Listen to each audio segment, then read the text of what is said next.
करवा चौथ की सबसे सरल संपूर्ण व्रत कथा। बहुत समय पहले की बात है। एक साहूकार के 7 बेटे और उनकी एक बहन करवा थी। सभी सातों भाई अपनी बहन से बहुत प्यार करते थे, यहाँ तक कि वे पहले उसे खाना खिलाते और बाद में स्वयं खाते थे। एक बार उनकी बहन ससुराल से मायके आई हुई थी। शाम को भाई जब अपना व्यापार व्यवसाय बंद कर घर आए तो देखा उनकी बहन बहुत व्याकुल थी। सभी भाई खाना खाने बैठे और अपनी बहन से भी खाने का आग्रह करने लगे, लेकिन बहन ने बताया कि उसका आज करवा चौथ का निर्जल व्रत है और वह खाना सिर्फ चंद्रमा को देखकर उसे अर्घ्य देकर ही खा सकती है। क्योंकि चंद्रमा अभी तक नहीं निकला है, इसलिए वह भूख प्यास से व्याकुल हो उठी है। सबसे छोटे भाई को अपनी बहन की हालत देखी नहीं जाती और वह दूर पीपल के पेड़ पर एक दीपक जलाकर चलनी की ओट में रख देता है। दूर से देखने पर वह ऐसा प्रतीत होता है कि जैसे चतुर्थी का चांद उदित हो रहा हो।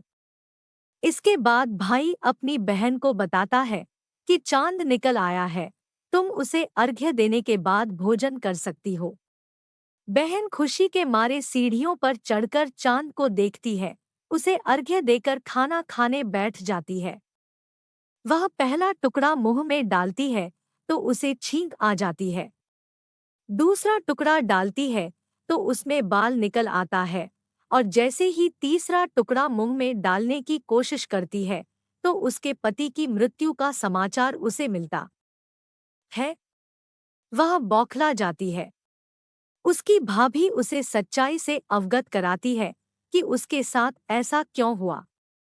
करवा चौथ का व्रत गलत तरीके से टूटने के कारण देवता उससे नाराज हो गए हैं और उन्होंने ऐसा किया है।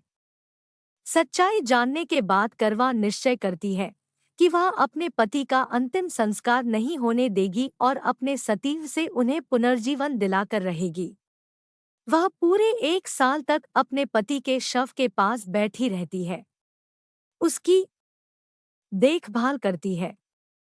उसके ऊपर उगने वाली सुइनुमा घास को वह एकत्रित करती जाती है। 1 साल बाद फिर करवा चौथ का दिन आता है। उसकी सभी भाभियां करवा चौथ का व्रत रखती हैं। जब भाभियां उससे आशीर्वाद लेने आती है तो वह प्रत्येक भाभी से यम सुई ले लो, ये सुई दे दो, मुझे भी अपनी जैसी सुहागिन बना दो, ऐसा आग्रह करती है। लेकिन हर बार भाभी उसे अगली भाभी से आग्रह करने का कह चली जाती है। इस प्रकार जब छठे नंबर की भाभी आती है तो करवा उससे भी यही बात दोहराती है। यह भाभी उसे बताती है कि चूंकि सबसे छोटे भाई की वजह से उसका व्रत टूटा था, उसकी पत्नी में ही शक्ति है कि वह तुम्हारे पति को दोबारा जीवित कर सकती है। इसलिए जब वह आए तो तुम उसे पकड़ लेना और जब तक वह तुम्हारे पति को जिंदा न कर दे उसे नहीं छोड़ना। ऐसा कहकर वह चली जाती है। सबसे अंत में छोटी भाभी आती है। करवा उनसे भी सुहागिन बनने का आग्रह करती है, लेकिन वह टालमटोली करने लगती है। इसे देख करवा उन्हें जोर से पकड़ लेती है और अपने सुहाग को जिंदा करने के लिए कहती है। भाभी उससे छुड़ाने के लिए नोचती है, खसोटती है, लेकिन करवा नहीं छोड़ती है।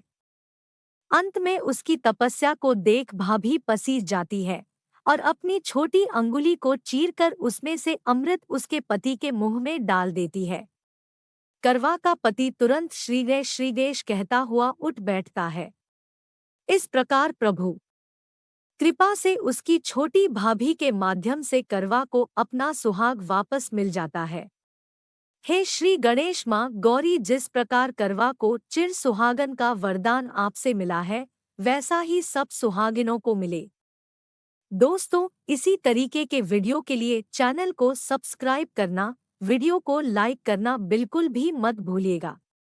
आप और आपके माता पिता हमेशा स्वस्थ और अच्छे रहे। ढेर सारा प्यार।